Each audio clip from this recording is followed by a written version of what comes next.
ओम शांति। जनवरी मास चल रहा है और जनवरी मास आते ही हमें ब्रह्मा बाबा की विशेषताएं हमारे सम्मुख उपस्थित हो जाती हैं। ब्रह्मा बाबा का जीवन सारी विशेषताओं से परिपूर्ण था। जैसा कि हम दादियों से बाबा के जीवन के बारे में सुनते हैं तो हमें पता चलता है कि ब्रह्मा बाबा का जीवन परमात्मा शिव की प्रवेशता के पूर्व, जिन्हें लोग दादा लेखराज या सुप्रसिद्ध जौहरी के रूप में जानते थे, तो वह जीवन भी उनका अनेक विशेषताओं से भरा हुआ था। एक निष्ठ भक्ति भाव, दान देने की प्रवृत्ति, यहाँ तक कि उनका व्यक्तित्व देखें तो हर तरह से चुंबकत्व था उनके जीवन के अंदर, उनकी विशेषताओं के अंदर, और उस चुंबकीय व्यक्तित्व के आधार पर ही वो सर्व के प्रिय थे।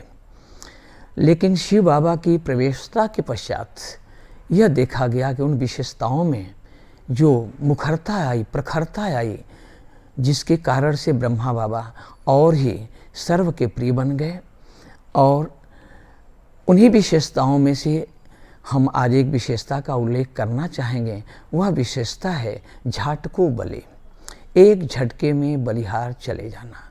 और इसी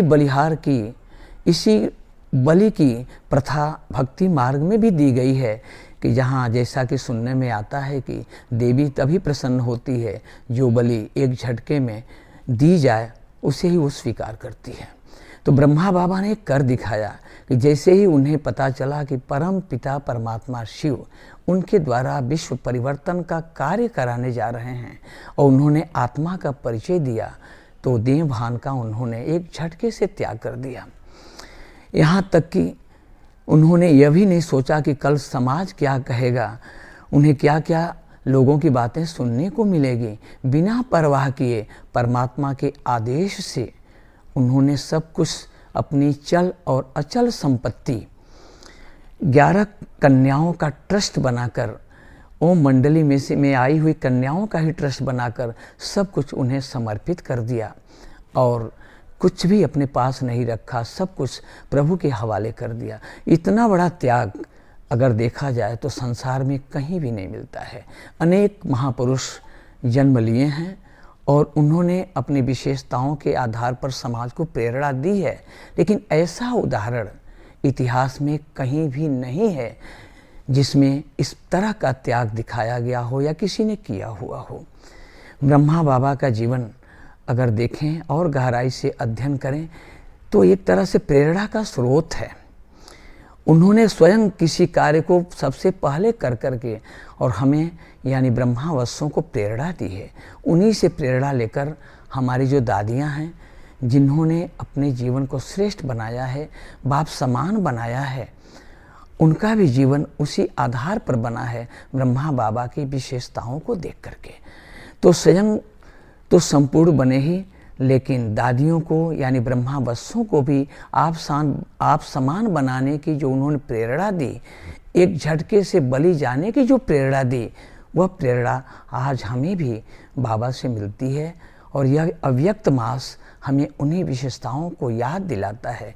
यह मास सिर्फ कुछ दिनों के लिए नहीं है, बल्कि हर पल हम ब्रह्मा बाबा के जीवन को अपने सामने रखें, उन विशेषताओं को सामने रखें, उन विशेषताओं को हम अमल में लाएं और यही विशेषताएं हमें आगे बढ़ा सकती हैं।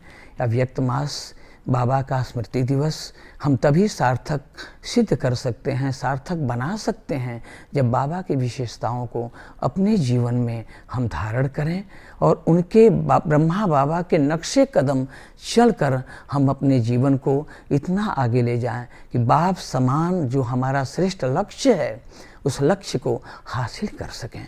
तो इसी अपेक्षा के साथ मेरा सभी भाई बहनों से अनुरोध है, अपेक्षा भी है कि सभी अपने जीवन को इस अधिक मास में अपने पुरुषार्थ को तीव्र बनाकर, तीव्रता ला करके और श्रेष्ठ बनाएंगे, बाप समान बनाएंगे।